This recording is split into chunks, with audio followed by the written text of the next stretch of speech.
ಹೇಳಿ. Happy birthday to you, Santosh. Sumanth. Chikkaballapur ತಾಲೂಕಿನ ಬಾದಗನಹಳ್ಳಿ ಗ್ರಾಮದ ಶ್ರೀ ರಂಗನಾಥ ಸ್ವಾಮಿ ದೇವಾಲಯದ ಬಳಿ ಇರುವ ಮಾನಸ ಅನಾಥ ವೃದ್ಧಾಶ್ರಮದಲ್ಲಿ ಬಿಜೆಪಿ ಗ್ರಾಮಾಂತರ ಮಂಡಳ ಅಧ್ಯಕ್ಷ ಟಿಎಪಿಸಿಎಂಎಸ್ ಸದಸ್ಯ ಹಾಗೂ ದೇವಸ್ಥಾನ ಹೊಸಳ್ಳಿ ಗ್ರಾಮದ ಗ್ರಾಮ ಪಂಚಾಯಿತಿ ಸದಸ್ಯ ಡಿಪಿ ಸಂತೋಷ್ ಅವರ 36ನೇ ವರ್ಷದ ಜನ್ಮದಿನವನ್ನ ವೃದ್ಧರ ಜೊತೆ ಸರಳವಾಗಿ ಆಚರಿಸಿಕೊಂಡಿದ್ದಾರೆ. ಮಾನಸ ವೃದ್ಧಾಶ್ರಮದಲ್ಲಿರುವ ವೃದ್ಧರಿಗೆ ತಿಂಗಳಿಗಾಗುವಷ್ಟು ದಿನಬಳಕೆ ವಸ್ತುಗಳನ್ನು ನೀಡಿ ಕೇಕ್ ಕತ್ತರಿಸಿ ತಿನ್ನಿಸಿ ಹಬ್ಬದೂಟ ಹಾಕಿಸುವ ಮೂಲಕ ಸರಳವಾಗಿ ಇವರು ಜನ್ಮದಿನವನ್ನ ಆಚರಿಸಿಕೊಂಡಿದ್ದಾರೆ.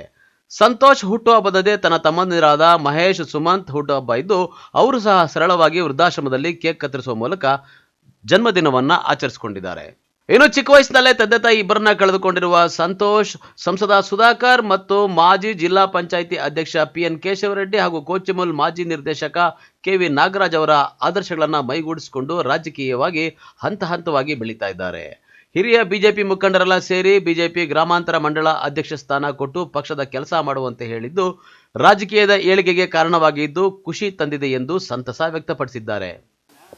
ಇವತ್ತು ಜನವರಿ 5ನೇ ತಾರೀಕು ನನ್ನ ಹುಟ್ಟಿದಬ್ಬ. ಇವತ್ತು 36ನೇ ವರ್ಷಕ್ಕೆ ನಾವು ಕಾಲಿಡ್ತಾ ಇದ್ದೀನಿ. ಅದೇ ರೀತಿಯಾಗಿ ನನ್ನ ತಮ್ಮ ಮಹೇಶ್ ಮತ್ತು ಸುಮಂತ್ ಇವರು ಸಮೇತ ಇವತ್ತೇ ಒಂದು ಹುಟ್ಟಿದಬ್ಬ ಆಗಿರೋದ್ರಿಂದ ನಾವೊಂದು ವಿಶೇಷವಾಗಿ ಇವತ್ತು ಹುಟ್ಟಿದಬ್ಬವನ್ನು ಆಚರಣೆ ಮಾಡ್ಕೋಬೇಕಂತೇಳಿ ಈ ಒಂದು ಮಾನಸ ಅನಾಥಾಶ್ರಮಕ್ಕೆ ಬಂದು ಇವತ್ತು ಆಚರಣೆ ಮಾಡ್ಕೋತಾ ಇದ್ದೀವಿ. ಇವತ್ತು ಬೆಳಗ್ಗೆಯಿಂದ ಯಾರೆಲ್ಲ ಗಂಟರು ನಿಮಗೆ ವಿಶ್ ಮಾಡಿದ್ರು ಸರ್? ಆಚರಣೆ ಮಾಡ್ಕೋಬೇಕನ್ನಿಸ್ತು ಸರ್, ವಿಶೇಷವಾಗಿ ನಾವು ಪ್ರತಿ ವರ್ಷ ಸಮೇತ ನಾವು ಊರಲ್ಲಿ ಒಂದು ಹುಡುಗರೆಲ್ಲ ಸೇರಿ ಕೇಕ್ ಕಟ್ ಮಾಡಿ ಎಲ್ಲ ಮಾಡ್ತಾಯಿದ್ವಿ. ಆದರೆ ಒಂದು ವಿಶೇಷವಾಗಿ ಏನಾದರೂ ಮಾಡಬೇಕು ಅಂದಾಗ ನಮ್ಮ ಹುಡುಗರೆಲ್ಲ ಸೇರಿಕೊಂಡು ಒಂದು ಅನಾಥಾಶ್ರಮದಲ್ಲಿ ಮಾಡಿದ್ರೆ ನಮ್ಮದು ಹುಟ್ಟಿದಬ್ಬನೂ ಒಂಥರ ವಿಶೇಷವಾಗಿರುತ್ತೆ, ಅರ್ಥಪೂರ್ಣವಾಗಿರುತ್ತೆ. ಆದ್ದರಿಂದ ನಮ್ಮ ಹುಡುಗರೆಲ್ಲರೂ ಸೇರ್ಕೊಂಡು ಇಲ್ಲೇ ಮಾಡ್ಕೊಳ್ಳೋಣ ಅಂತಂದರು. ಆದ ಕಾರಣ ಇನ್ಮೇಲೆ ದೃಢ ಸಂಕಲ್ಪ ಮಾಡಿದ್ದೀವಿ. ಪ್ರತಿ ವರ್ಷವೂ ಸಮೇತ ನಮ್ಮೂರಲ್ಲಿ ಯಾರದೇ ಹುಡುಗರದು ಬರ್ತ್ಡೇ ಮತ್ತೊಂದು ಏನೇ ಇದ್ದರೂ ಸಮೇತ ಇಲ್ಲೇ ಬಂದು ಆಚರಣೆ ಮಾಡಬೇಕಂತ ನಾವು ಇವತ್ತು ಸಂಕಲ್ಪ ಮಾಡ್ಕೊಂಡಿದ್ದೀವಿ.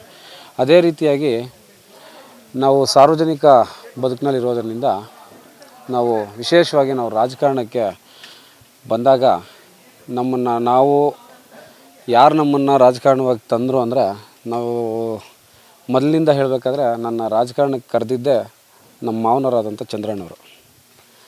ಅವ್ರ ಮುಖಾಂತರ ನಾನು ರಾಜಕಾರಣ ಮಾಡಿಕೊಂಡು ಅವರಿಂದ ನಾನು ಓಡಾಡ್ಕೊಂಡಿದ್ದಾಗ ನನ್ನನ್ನು ಗುರುತಿಸಿ ನಾನು ಯುವಕ ಇದ್ದೀನಿ ಅಂತೇಳಿ ಗುರುತಿಸಿ ನಮ್ಮ ಈ ಭಾಗದ ಸಂಸದರಾದಂತಹ ಡಾಕ್ಟರ್ ಕೆ ಸುಧಾಕರ್ ಅಣ್ಣವರು ನನ್ನನ್ನು ರಾಜಕಾರಣವಾಗಿ ಅವರು ನನ್ನ ಪ್ರೇರೇಪಿಸ್ತಾ ಬಂದರು. ಅದೇ ರೀತಿಯಾಗಿ ನಮ್ಮ ಕೇಶವರೆಡ್ಡಿ ಅಣ್ಣವರು ಸಮೇತ ನಮಗೆ ರಾಜಕಾರಣವಾಗಿ ನಮಗೆ ಎಲ್ಲ ಸಹಕಾರ ಕೊಟ್ಟು ಪ್ರೇರೇಪಿಸ್ತಾ ಬಂದರು. ವಿಶೇಷವಾಗಿ ಹೇಳಬೇಕಂದ್ರೆ ನಾವು ಇವತ್ತು ಈ ಮಟ್ಟಕ್ಕೆ ಬಂದು ಈ ರಾಜಕಾರಣ ಮಾಡ್ತಾಯಿದ್ದೀವಿ ಅಂದರೆ ವಿಶೇಷವಾಗಿ ಹೇಳಬೇಕಂದ್ರೆ ಕೆ ವಿ ನಾಗರಾಜ್ ಅಣ್ಣವರು ತುಂಬ ನಮಗೆ ಸಹಾಯ ಮಾಡಿ ಪ್ರತಿಯೊಂದು ವಿಚಾರದಲ್ಲೂ ಸಮೇತ ನಮಗೆಲ್ಲದರಲ್ಲೂ ಪ್ರೋತ್ಸಾಹ ಕೊಟ್ಟು ಇವತ್ತು ನಾವು ಏನೇ ಒಂದು ಸಮಾಜವಾದಿ ಕಾರ್ಯಗಳು ಮಾಡ್ತೀವಿ ಅಂತಂದರೆ ಅವ್ರಿಗೆ ಇದು ಆ ಕಾರಣಕ್ಕೆ ಅವರೇ ಪ್ರೇರಣೆ ಕೊಟ್ಟಿರ್ತಾರೆ.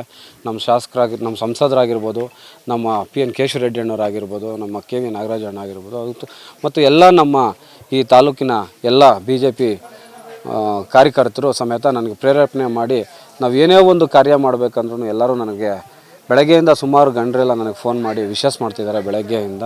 ಅವ್ರಿಗೂ ಸಮೇತ ಈ ನಿಮ್ಮ ಮಾಧ್ಯಮದ ಮುಖಾಂತರ ಧನ್ಯವಾದಗಳನ್ನು ಅರ್ಪಿಸ್ತೀನಿ. ಸರ್, ಆಶ್ರಮದಲ್ಲಿ ನಾವು ನಮಗೇನು ಕೊಡೋಕ್ಕೆ ಆಗುತ್ತೆ, ನಮ್ಮ ಶಕ್ತಿ ಏನಿದೆ ಅಂಥೇಳಿ ನಮಗೆ ಕೈಲಾದಷ್ಟು ಅವ್ರಿಗೆ ದಿನ ಬಳಕೆ ಯೂಸ್ ಆಗೋವಂಥ ವಸ್ತುಗಳನ್ನ ಕೊಟ್ಟು ಅದೇ ರೀತಿಯಾಗಿ ಅವ್ರಿಗೆ ನಾವು ಪ್ರತಿದಿನ ಊಟ ಹಾಕೋದಕ್ಕಾಗಲ್ಲ. ಇವತ್ತು ಒಂದು ದಿನದ ಊಟ ಹಾಕಿ ನಮಗೂ ಒಂಥರ ತೃಪ್ತಿ ಆಗ್ಬಿಟ್ಟಿದೆ. ನಾವೆಲ್ಲ ಬಡಿಸಿ ಅಲ್ಲೆಲ್ಲ ನೋಡ್ತಾ ಇದ್ರೆ ನಮ್ಮ ತಾಯಿ ತಂದೆಯರಿಗೆ ನಾವು ಬಡಿಸ್ತಾ ಇದ್ದೀವಿ ಅನ್ನೋವಂಥ ಒಂದು ಭಾವನೆ ನಮ್ಮಲ್ಲಿ ಮೂಡಿ ಬರ್ತಿದೆ. ಆದ್ದರಿಂದ ನಾವು ಪ್ರತಿ ವರ್ಷವೂ ಇನ್ಮೇಲೆ ಇಲ್ಲೇ ಬಂದು ಈ ಒಂದು ಜಾಗದಲ್ಲಿ ನಾವು ಆಚರಣೆ ಮಾಡ್ತೀವಿ. ಇನ್ನು ಬಿಜೆಪಿ ಯುವ ಮುಖಂಡ ಸಂತೋಷ್ ಜನ್ಮದಿನದಂದು ತನ್ನ ನೆಚ್ಚಿನ ಗುರುಗಳಾದ ಕೆವಿ ನಾಗರಾಜ್ ಅವರ ಆಶೀರ್ವಾದ ಪಡೆದು ನಂತರ ಯುವ ಬಿಜೆಪಿ ಮುಖಂಡರು ಸ್ನೇಹಿತರ ಜೊತೆ ಅನಾಥಾಶ್ರಮಕ್ಕೆ ತೆರಳಿ ಸರಳವಾಗಿ ಜನ್ಮದಿನವನ್ನು ಆಚರಿಸಿಕೊಂಡಿದ್ದಾರೆ. ಕ್ಯಾಮರಾಮನ್ ಪ್ರವೀಣ್ ಜೊತೆ ಕಳವರ ಅರುಣ್, MMTV ನ್ಯೂಸ್, ಚಿಕ್ಕಬಳ್ಳಾಪುರ.